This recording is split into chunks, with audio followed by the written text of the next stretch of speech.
Hello, Assalamu alaikum, and a very good afternoon to you all. उम्मीद करते हैं आप लोग सब खैरियत से होंगे। तो हमने लास्ट क्लास में आप लोगों को बताया था कि कैसे हम ऑक्सीडेशन स्टेट्स निकालते हैं एलिमेंट्स का। तो मेनली अब हम जो डिस्कस कर रहे हैं वो है पी ब्लॉक एलिमेंट्स। तो हम आज पी ब्लॉक एलिमेंट्स के आपको ऑक्सीडेशन स्टेट्स के बारे में दिखाते हैं। तो पी ब्लॉक एलिमेंट में हम डिस्कस कर रहे हैं ग्रुप 15 एलिमेंट्स को, जिसको हम नाइट्रोजन फैमिली भी कहते हैं। नाइट्रोजन फैमिली, या इसको हम निक्टोजेंस भी कहते हैं। निक्टोजेंस ग्रुप 15 एलिमेंट्स में हमारे पास मेनली हमारा जो नाइट्रोजन फैमिली है उसमें हमारे पास जो जो एलिमेंट्स प्रेजेंट है वो हैं हमारे पास nitrogen, phosphorus, arsenic arsenic antimony और बिस्मथ। एंटीमनी और बिस्मथ, ये हमारे पास जो ग्रुप 15 में जो नाइट्रोजन फैमिली है या निक्टोजन है उसमें हमारे पास जो ये एलिमेंट्स प्रेजेंट है। नाइट्रोजन का हमारे पास एटॉमिक नंबर है 7, फिर इसके बाद 15, इसके बाद हमारा 33, 51 और 83 तो ये मेनली हमारे पास एलिमेंट्स हैं हमारे पास ग्रुप 15 एलिमेंट्स के। जनरली जो ग्रुप 15 एलिमेंट्स होते हैं वो जनरली आमतौर पर ये ऑक्सीडेशन स्टेट दिखाते हैं मेनली +3, +5 और -3 का ऑक्सीडेशन स्टेट दिखाते हैं। +3, +5 और -3 ऑक्सीडेशन स्टेट दिखाते हैं। अब हम आप लोगों को बताएंगे कि +3 कब दिखाता है, +5 कब दिखाता है और -3 कब दिखाता है, या +3 और +5 और -3 जब हम डाउन द ग्रुप जाते हैं तो ये ऑक्सीडेशन स्टेट, इनके ऑक्सीजन स्टेट की स्टेबिलिटी बढ़ती है या घटती है, इनके बारे में हम अभी बताएंगे। चलो एक एक करके डिस्कस करते हैं। तो पहले बात करते हैं हम +3 ऑक्सीजन स्टेट्स की। +3 ऑक्सीजन स्टेट्स जो होता है मेनली, +3 का मतलब है, +3 मतलब gain of electron. Gain of electron है, इसने 3 इलेक्ट्रॉन गेन किया है, मतलब gain of electron. 3 electron gain करने का मतलब ये है कि हमारे पास गेन करने के लिए हमारे पास सबसे पहले हम सबको पता है कि इलेक्ट्रोनेगेटिविटी बहुत ज़्यादा होना चाहिए। 3 इलेक्ट्रॉन गेन कर रहे हैं, इसकी मतलब इलेक्ट्रोनेगेटिविटी उसकी बहुत ज़्यादा होनी चाहिए। तो इस केस में जब हम देखते हैं जो हमारे नाइट्रोजन फैमिली है या निक्टोजन्स है, तो हमारे पास नाइट्रोजन का शुरू होता है और हमारा बिस्मथ तक जितने एलिमेंट्स हमने बताए। तो डाउन द ग्रुप जब हम जाते हैं इनका साइज़ इंक्रीज़ कर जाता है, या मेटेलिक करेक्टर हमारा इंक्रीज़ कर जाता है। मेटेलिक करेक्टर इंक्रीज़ करने का मतलब ये मेटेलिक करेक्टर इंक्रीज़ कर जाने का मतलब ये है कि ये इलेक्ट्रॉन लॉस कर देता है। तो जब डाउन द ग्रुप हम जाते हैं तो साइज़ इंक्रीज़ कर जाता है। तो साइज़ इंक्रीज़ करने का मतलब ये है कि इनकी इलेक्ट्रोनेगेटिविटी डाउन द ग्रुप हमारा क्या हो जाता है, डिक्रीज़ हो जाता है। डाउन द ग्रुप इलेक्ट्रोनेगेटिविटी भी डिक्रीज़ हो जाती है। तो मेनली जो +3 ऑक्सीजन स्टेट की जब हम बात करते हैं, -3 जब हम -3 ऑक्सीजन स्टेट की बात करते हैं, तो मेनली हमारा नाइट्रोजन और फॉस्फोरस हमारे पास एलिमेंट्स हैं जो -3 ऑक्सीजन स्टेट दिखाते हैं। बाकी रेस्ट ऑफ द एलिमेंट जैसे आपके पास आर्सेनिक हुआ, एंटीमनी हुआ, बिस्मथ हुआ, ये लोग एक तो मेटल्स हैं, metallic character down the group increase हो रहा है। इंक्रीज होने के कारण इसका मतलब इनका साइज भी इंक्रीज हो रहा है और इलेक्ट्रोनेगेटिविटी डिक्रीज हो जाती है। तो -3 ऑक्सीजन स्टेट दिखाने के लिए नेगेटिविटी की जो वैल्यू होनी चाहिए वो बहुत ज़्यादा होनी चाहिए, हाईली इलेक्ट्रोनेगेटिव होना चाहिए एलिमेंट्स। इसीलिए डाउन द ग्रुप हम जब जाते हैं तो -3 ऑक्सीजन स्टेट्स मतलब नेग्लिजिबल या बिल्कुल नहीं दिखाते हैं। जैसे हमारा एंटीमनी हुआ, आर्सेनिक हुआ और बिस्मथ हुआ, ये बिल्कुल नहीं दिखाते हैं। वाल हमारा नाइट्रोजन और हमारा जो फॉस्फोरस है वो हमें -3 ऑक्सीडेशन स्टेज दिखाते हैं। नेक्स्ट है हमारे पास +3 ऑक्सीडेशन स्टेज। +3 का मतलब है loss of 3 electrons. Loss of electrons plus जब कहीं साइन होगा तो इसका मतलब है लॉस कर रहा है, इलेक्ट्रॉन लॉस। इलेक्ट्रॉन लॉस करने के जब हम देखते हैं तो जब डाउन द ग्रुप हम जब देखते हैं जो फैमिली में निक्टोजेंस में जब हम देखते हैं तो डाउन द ग्रुप जब +3 ऑक्सीजन स्टेट्स की स्टेबिलिटी बढ़ जाती है या इंक्रीज कर जाता है स्टेबिलिटी। अब इसमें क्या है, +3 ऑक्सीजन स्टेट का मतलब ये है कि आपका जो इसमें इनर्ट पेयर इफेक्ट की वजह से, इनर्ट पेयर इफेक्ट भी कह सकते हो, या आप ऐसा कह सकते हो कि +3 oxygen state down the group increase क्यों कर जाता है, क्योंकि नंबर ऑफ जो एलिमेंट्स का जो साइज़ है वो इंक्रीज़ कर जाता है। Due to increase of size इनके फेस में जो फोर्स ऑफ अट्रैक्शन हो जाता है या फोर्स ऑफ अट्रैक्शन जो होता है इलेक्ट्रॉन और न्यूक्लियस के बीच में वो कम हो जाता है और इजीली हम यहाँ से 3 इलेक्ट्रॉन्स हम इजीली रिमूव कर सकते हैं या लॉस कर देता है ये एलिमेंट। ये यहाँ पे इलेक्ट्रोनेगेटिविटी की जो वैल्यू होती है वो कम हो जाती है, इसीलिए हमारे पास जो -+3 ऑक्सीडेशन स्टेट्स है वो हमारे पास बिस्मथ +3 ऑक्सीजन स्टेट दिखाता है, आर्सेनिक दिखाता है, एंटीमनी दिखाता है, लेकिन नाइट्रोजन हमारा +3 ऑक्सीजन स्टेट्स नहीं दिखाता। मतलब इनकी स्टेबिलिटी कम हो जाती है +3 ऑक्सीजन स्टेट दिखाने की नाइट्रोजन की। इसके बाद हमारा पास आता है मेनली +5 ऑक्सीडेशन स्टेट। अब ये +5 ऑक्सीडेशन स्टेट जो होता है हमारे पास मेनली +5 ऑक्सीडेशन स्टेट होता है जो, तो डाउन द ग्रुप हमारा +5 ऑक्सीडेशन स्टेट इंक्रीज कर जाता है। +5 ऑक्सीडेशन स्टेट का मतलब +5 मतलब 5 इलेक्ट्रॉन लॉस कर देना। जब हम नाइट्रोजन में देखते हैं तो नाइट्रोजन की कन्फिग्रेशन होती है आपको हीलियम 2s2 2p3 यहाँ पे नाइट्रोजन हमारा +5 ऑक्सीजन स्टेट दिखा तो सकता है, लेकिन हमारे पास जो डाउन द ग्रुप जब हम जाते हैं तो हमारा जो +5 ऑक्सीजन स्टेट होता है वो बहुत कम हो जाती है या वो नहीं दिखाते हैं +5 ऑक्सीजन स्टेट। अब यहाँ पे ये मतलब आप लोगों को मतलब थोड़ा बहुत अजीब सा लगेगा कि क्योंकि डाउन द ग्रुप जब हम जाते हैं तो सर साइज़ तो इंक्रीज़ कर जाता है, और साइज़ इंक्रीज़ करने का मतलब ये है कि वहाँ पे तो फोर्स ऑफ अट्रैक्शन इतनी ज़्यादा तो है नहीं, तो इजीली कोई एलिमेंट +5 ऑक्सीजन स्टेट दिखा सकता है। वाइल नाइट्रोजन हमारे पास एक छोटा सा एलिमेंट है, एक छोटे से एलिमेंट में वो +5 ऑक्सीजन स्टेट कैसे दिखा सकता है, वो एक हाईली पैक्ड है वो चीज़ें। तो यहाँ पे आता है इनर्ट पैड का कंसेप्ट, इनर्ट पैड जो हमने आपको एक क्लास में बताया था, इनर्ट पैड इफेक्ट।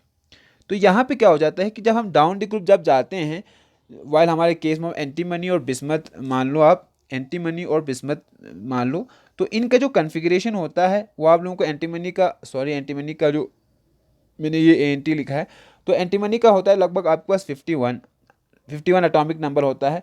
तो इसका जो कन्फिग्रेशन होता है क्रिप्टॉन आएगा, क्रिप्टॉन 4d10 5s2 और 5p3 यही आएगा, 5s2 और 5। तो इनके केस में क्या हो जाता है कि जब हम डाउन द ग्रुप जाते हैं तो इनर्ट पेयर इफेक्ट बढ़ जाता है। इनर्ट पेयर इफेक्ट क्या होता है कि ये जो इलेक्ट्रॉन्स हैं, ये जो एलिमेंट्स हैं अपने s ऑर्बिटल से, ये इनका जो s ऑर्बिटल्स है वो अपनी जो इस s ऑर्बिटल से इलेक्ट्रॉन लॉस नहीं करता है। इसी इफेक्ट को हम कहते हैं इनर्ट पेयर इफेक्ट। इसे लॉस नहीं करता, इसीलिए यहाँ पे +5 जो ऑक्सीजन स्टेट होता है वो स्टेबल नहीं है या इजीली वो दिखता नहीं है हमें। +5 ऑक्सीजन स्टेट नॉर्मली आपको जो एंटीमनी है, बिस्मथ है या आर्सेनिक है, इनमें ऐसा आपको कोई कंपाउंड नज़र नहीं आता जिसमें +5 ऑक्सीजन स्टेट दिखाते हैं वो लोग। हमारे पास सिर्फ एक +5 बिस्मथ का सिर्फ एक ही केस होता है जिसमें बिस्मथ हमारे पास +5 ऑक्सीजन स्टेट दिखाता है, वो है हमारे पास बिस्मथ ये सल्फर। तो ये BiFS जो हम बिस्मथ फेरस सल्फेट कह सकते हो आप। तो इस केस में हमारे पास यह बिस्मथ जो होता है यहाँ +5 ऑक्सीजन स्टेट दिखाता है। बाकी जो हमारे पास, जब हमने कहा कि बाकियों में +5 ऑक्सीजन स्टेट नहीं दिखाता, यहाँ +5 ऑक्सीजन स्टेट बिस्मथ में एक ही एलिमेंट या एक ही कंपाउंड है हमारे पास। तो इसके पीछे हमने रीज़न ये बताया, रीज़न यही है कि यहाँ पे इनर्ट पेयर इफेक्ट शो होता है। इनर्ट पेयर इफेक्ट शो होने के कारण हमारे पास +5 ऑक्सीजन स्टेट ज़्यादा स्टेबल नहीं है। वाइल हमारे ऊपर के केस में जैसे नाइट्रोजन फॉस्फोरस है, उन केस में हमारे पास +5 ऑक्सीजन स्टेट की जो स्टेबिलिटी है वो बढ़ जाती है। क्योंकि इसमें इनर्ट पेयर इफेक्ट का कोई सीन नहीं होता है। लेकिन जब हम डी ब्लॉक्स में, मेनली डी ब्लॉक्स में जब एलिमेंट का इन्वॉल्वमेंट हो जाता है या डी ब्लॉक्स में जब कन्फिग्रेशन हो जाती है, तो डी ब्लॉक्स के जो जितने सारे एलिमेंट्स हैं वो इनर्ट पेयर इफेक्ट दिखाता है। उस inert pair effect mainly s orbital दिखाता है कि वो s ऑर्बिटल अपने में से इलेक्ट्रॉन लॉस नहीं करता, इसीलिए वहाँ पे इनर्ट पेयर इफेक्ट शो होता है। उसी इनर्ट पेयर इफेक्ट की वजह से वो +5 ऑक्सीडेशन स्टेट शो नहीं करता है। ये था हमारे पास मेनली तीन ऑक्सीडेशन स्टेट जिसको हमने डिस्कस किया कि +3, +5 और -3। ये हमारे पास जनरली, ये जितने हमारे पास ग्रुप 15 एलिमेंट्स हैं जिनको निक्टोजेंस भी कहा गया हमने, जो ग्रुप 15 एलिमेंट्स हमारे पास जनरली इन कन्फिग्रेशन को दिखाते हैं। अब हमारे पास जो कुछ एलिमेंट्स है वो +1, +2 या +4 के भी कन्फिगर मतलब ऑक्सीडेशन स्टेट दिखाते हैं। इसमें हमारे पास मेनली है हमारे पास नाइट्रोजन और फॉस्फोरस।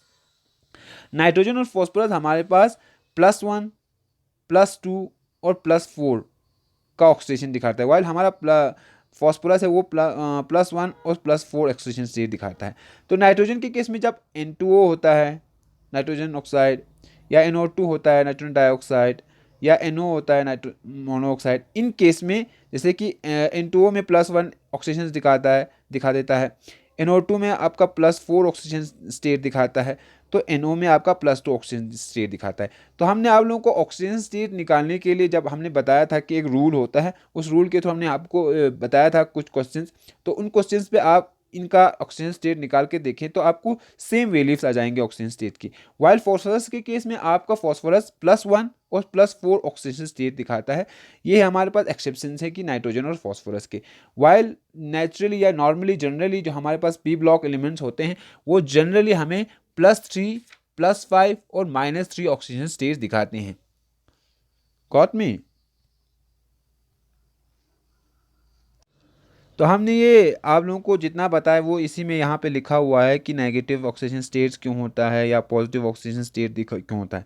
अब हम यहाँ पे डिस्कस करेंगे कि जो ग्रुप 15 एलिमेंट्स हैं, जितने भी ग्रुप एलिमेंट्स हैं या ग्रुप्स हैं, उसमें जो फर्स्ट एलिमेंट होता है वो एक एनॉमलस बिहेवियर शो करता है या अलग सा बिहेवियर शो करता है, मतलब वो बाकी अपने एलिमेंट्स से कुछ अलग प्रॉपर्टी शो करती हैं, उसको हम कहते हैं एनॉमलस बिहेवियर, या अपने ग्रुप से कुछ अलग बिहेवियर शो करता है।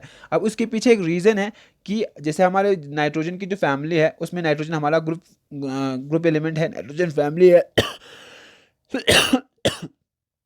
तो नाइट्रोजन यहाँ पे एनॉमलस बिहेवियर शो करता है, इसमें रीजंस हैं। तो पहला रीज़न आपका ये है स्मॉलर साइज है, साइज छोटा होने के कारण ये, या हाई इलेक्ट्रोनेगेटिविटी है। आयनाइजेशन एनर्जी हाई होती है। आयनाइजेशन एनर्जी हमने बताया था कि इलेक्ट्रॉन लॉस मतलब आयनाइजेशन एनर्जी कितनी एनर्जी लगेगी किसी एलिमेंट में से हम इलेक्ट्रॉन निकालने के लिए, वो होता है हमने बोला था वो आयनाइजेशन एनर्जी। ठीक, और फोर्थ जो हमारे पास फोर्थ पार्ट है वो है हमारे पास नॉन डी ऑर्बिटल की नॉन अवेलेबिलिटी की वजह से, क्योंकि बाकी जितने हमारे पास ग्रुप 15 एलिमेंट्स हैं उसमें हमारे पास जैसे आर्सेनिक, एंटीमनी और बिस्मथ में हमारे पास डी ब्लॉक्स में एलिमेंट है, हमारे पास डी ब्लॉक्स डी शेल्स में चले जाते हैं। तो इन रीजंस के कारण हमारा नाइट्रोजन जो होता है वो एक एनॉमलस बिहेवियर शो करता है रेस्ट ऑफ द एलिमेंट्स में, रेस्ट ऑफ द एलिमेंट्स में से वो एक एनॉमलस बिहेवियर शो करता है। यहाँ पे नाइट्रोजन की और एक प्रॉपर्टी है कि नाइट्रोजन डाई एटम्स में दिखता है आपको। डाई एटम्स, नाइट्रोजन का डाई एटम जिसके N2 मॉलिक्यूल आपको डाई एटम्स में दिखता है। और ये नाइट्रोजन जो होता है वो कलरलेस होता है और हमेशा डाई एटम्स में, जैसे डाई एटम्स का मतलब ये हो कि N ट्रिपल बॉन्ड एंड, जैसे ये आपने ये देखा होगा, ये कंपाउंड जैसे N2 कंपाउंड जो होता है वो डाई एटम बना के वो मतलब एग्जिस्टेंस होती है। जो हमारे पास ये जो नाइट्रोजन है वो रूम टेम्परेचर पे एक इनर्ट की तरह मतलब एक इनर्ट एलिमेंट की तरह बिहेव करता है। क्यों? क्योंकि उसमें ट्रिपल बॉन्ड के एग्जिस्टेंस की वजह से वो बहुत कम रिएक्टिव होता है। ट्रिपल बॉन्ड एग्जिस्टेंस की ये जो ट्रिपल बॉन्ड N2 मॉलिक्यूल जो हमने बताया, इस ट्रिपल बॉन्ड की एग्जिस्टेंस की वजह से इनकी रिएक्टिविटी बहुत कम होती है। वाइल जो जितने बाकी ग्रुप 15 एलिमेंट्स हैं उनमें हमारे पास पी बॉन्ड पे मतलब सिंगल बॉन्ड्स होते हैं। जैसे आप आर्सेनिक का ले लो, एंटीमनी का ले लो, इनमें हमारे पास नॉर्मली सिंगल बॉन्ड्स होते हैं डायटम्स में। बाकी हमारे पास नाइट्रोजन में हमारे पास ट्रिपल बॉन्ड होता है। इसी ट्रिपल बॉन्ड के कारण ये कम रिएक्टिव होता है और नॉर्मली जो रूम टेम्परेचर पे होता है वो एक इनर्ट गैस की तरह बिहेव करता है। ठीक, नाइट्रोजन इज रूम टेम्परेचर पे जो नाइट्रोजन होता है वो गैस होता है। और नाइट्रोजन हमारा कैटिनेशन भी दिखाता है। कैटिनेशन हमने बताया था कि आप सेम एलिमेंट्स या मतलब सेम एटम से बॉन्ड बनाना, ये होता है कैटिनेशन। तो नाइट्रोजन का एक प्रॉपर्टी ये भी है कि ये कैटिनेशन शो करता है। तो ये था हमारे पास आज का टॉपिक जिसमें हमने आपको नॉर्मली डिस्कस किया किस बारे में, आपको ऑक्सीजन स्टेट्स के बारे में। तो आप इसके मतलब थोड़ा गो थ्रू करें और अपने हिसाब से बुक्स रेफर करके थोड़ा बहुत देख लें। Thanks for your time, thanks for the session.